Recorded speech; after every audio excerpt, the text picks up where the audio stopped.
소방 해체를 막아주십시오. 인터넷 포털 사이트에 한 현직 소방관이 올린 청원글이 화제가 되고 있습니다.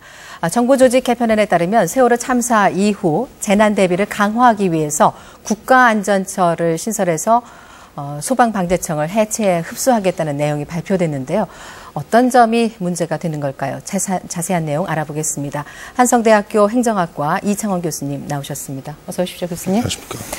자, 얼마 전 한 포털 사이트에 자신은 현직 소방관이라고 밝히면서 소방 해체를 막아달라 이런 청원글이 올라왔고 지금 6만 명 이상이 소방방재청 해체 반대 서명에 동참을 했는데 이 논란이 좀 커질 것 같죠?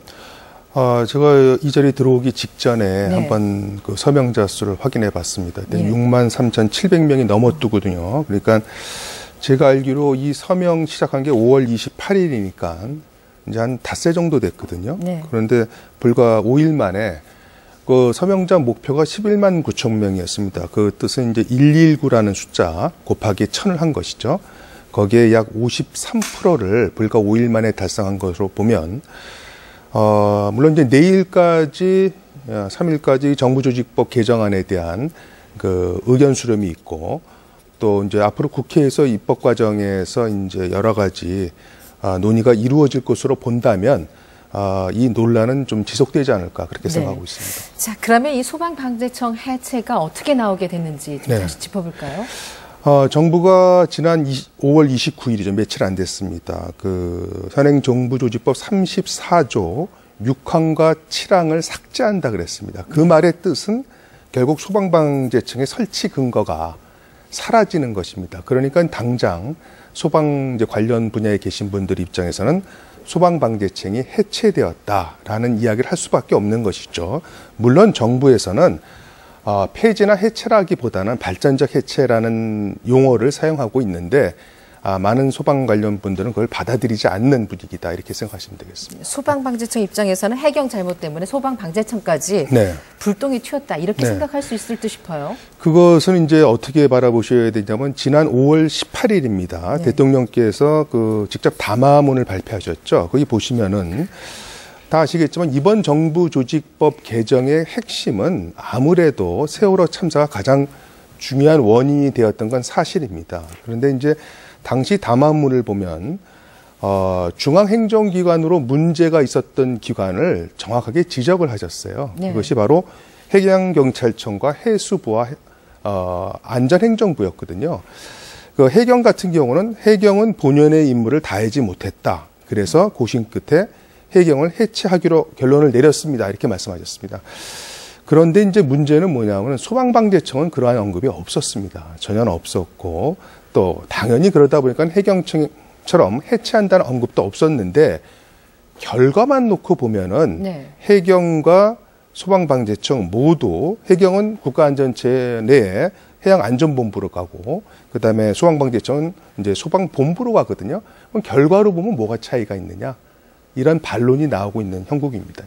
자, 그러면 소방방재청 조직은 어떻게 달라지는 겁니까? 소방방재청은 간단히 말씀드리면은 이제 신설되는 국가안전처 내에 소방본부로 들어가는 것입니다. 근데 문제는 현재는 그 안전행정부 내에 외청으로 소방방재청이 있고 그것은 차관급 기관입니다. 근데 이제 소방본부라는 것은 1급 기관이 되는 거거든요. 그러니까 지금 현재는 정무직 또는 소방총감이 그 소방방재청장이 돼 있으니까 차관급인데 1급 기관으로 격하 축소된다라는 것이 일반적인 시각입니다. 지금. 그러면 정부 조직 개편을 하는 그래도 또 정부의 이유가 있지 않겠습니까? 어떤 효과를 기대하고 이런 조치가 나오는 거죠? 이번 개정안 그 발의 취지를 살펴보면요. 국가안전처는 여러 부처에 그 분산돼 있는 재난관리 기능을 이제 통합, 총괄 조정함으로써 재난안전의 컨트롤 타워 역할을 하겠다. 그러면서도 결국 재난 현장의 대응성과 전문성을 강화하겠다. 이런 것이 근본적인 취지가 되겠습니다. 그리고 말씀하신 대로 무엇보다도 이게 그 조직의 위상이 격화된다는 것에 대해서 지금 크게 반발하고 있는 듯 싶어요. 보통 이제 이야기를 한 3가지 정도로 요약할 수 있을 것 같아요. 반발의 그 핵심을. 첫 번째 조금 전에 말씀드린 것처럼 그 1급 기관, 즉 소방 총감에서 정감으로 한 단계 강등된다는 시각 한 가지와 그 다음에 좀 예상치 못했던 것이 국가안전처 차관을 정무직으로 못을 박아 버렸습니다. 그 얘기는 뭐냐면은 현재 소방방재청장은 차관급이지만 특정직 공무원이기 때문에 네. 그 정무직이 아니거든요. 그러다 보니까 소방총감이 갈 자리가 없어진 겁니다. 거기에 대한 불편함이 있고 또 한 가지는 앞으로 이제 국가안전처에는 그 소방분들이 해경과 같이 근무하게 돼 있는데 해경은 8,300만 전원이 국가직 공무원이에요. 그런데 이제 소방공무원들은 현재 소방방재청에 근무하는 300여 분 빼놓고는 전원 3만 9천 명 정도가 모두 지방직 공무원입니다.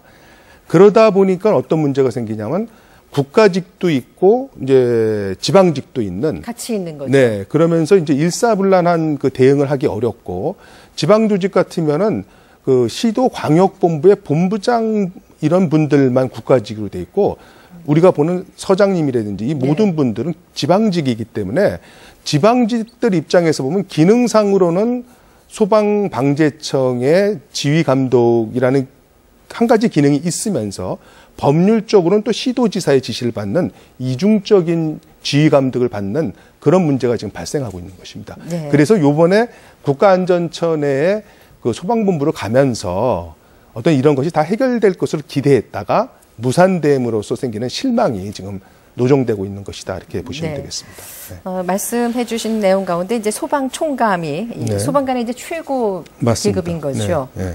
이 국가안전처에 소방총감이 배치될 시기를 만들 수는 없는 겁니까? 지금이라도요? 이제 이렇게 지금 현재 개정안에는 국가안전처 내 장관 및 차관 모두 정무직으로 한다고 써놨기 때문에 차관급이지만 특정직 공무원인 소방총감이 갈 수 있는 그 경로를 막아버린 이런 문제가 있는 것이죠. 네.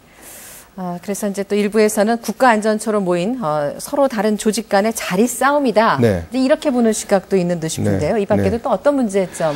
뭐 이렇게 볼 수도 있을 것 같아요. 지금 뭐냐면은 지금 본부장은 또 1급이지 않습니까? 이제 만일 국가안전처네. 근데 사실은 이미 서울 소방재난본부장이라든지 경기 소방재난본부장 이분들도 다 1급이에요.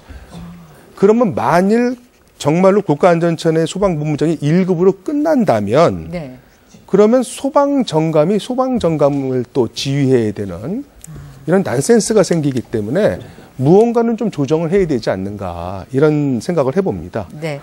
그래서 이 소방방재청 해체로 인한 우리 소방공무원들의 우려를 잠재우려면 어떤 노력들이 필요한지 좀 짚어주십시오. 일단은 어쨌든 차관급 소방방재 조직의 위상은 차관급을 저는 유지해야 된다고 봅니다. 그 이유는 이번 세월호 참사에서 소방이 크게 문제를 일으킨 것이 없습니다. 이제 그런 거 한 가지하고 방법은 이제 국가안전처 차관을 정무직 또는 소방총감으로 복수직렬로 하든지 아니면은 국가안전처의 외청으로 소방청을 설치한다든지 둘 중에 하나를 선택할 수 있을 것 같고요.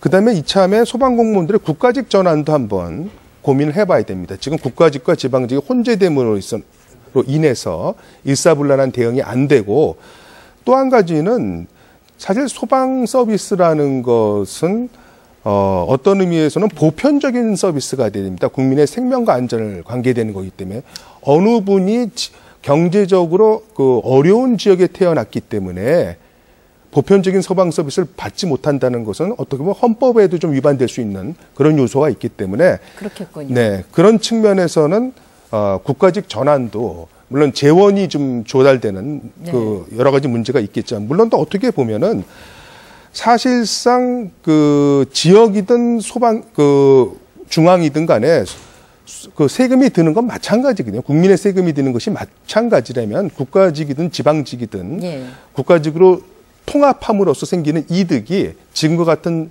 상태를 그대로 두는 것보다는 국민의 생명과 안전을 보호한다는 측면에서는 더 긍정적인 측면이 많다고 저는 생각합니다. 무엇보다도 우리가 이번 세월호 참사를 통해서 느낀 것은 무엇보다 이런 재난 사고가 일어났을 때 현장 중심으로 대응 체제가 갖춰져 있어야 된다는 것이고요. 또 각종 이 대형 안전 사고에 대비하는 네. 이런 대책이 필요하다는 생각이 드는데요. 네. 재난관리 측면에서 이번 정부 조직 개편에서 좀 보완돼야 될 점이 있다면 네. 이창원 교수님께서는 무엇이라고 보시는지 정리해 주십시오. 네, 신설 국가안전처는 재난안전 컨트롤 타워로서 관련 여타 조직을 총괄 조정해야 되고 네.